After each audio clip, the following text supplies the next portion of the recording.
If you're getting the error code P0036, P0037, or P0038, it means that your vehicle's control module detects a fault in the heater circuit and oxygen sensor, bank 1, sensor 2. Here is one of the most practical solutions to fix these error codes. This oxygen sensor is located right before the catalytic converter. Bank 1 is on the side with the cylinder number 1. Sensor number 2 is usually the downstream oxygen sensor behind the converter.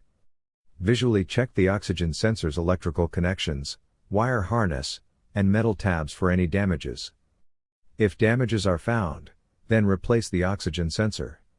If there is no damage found on the oxygen sensor, you would need to take your car to consult professional mechanics.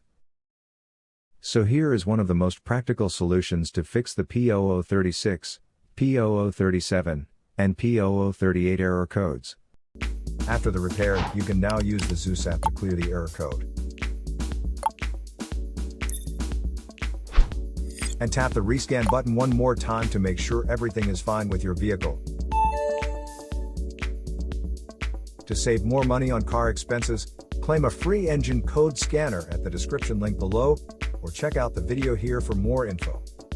You're also welcome to leave comments below. Our mechanic professionals will answer them shortly. Don't forget to like and subscribe to our channel. Thanks again for watching this video.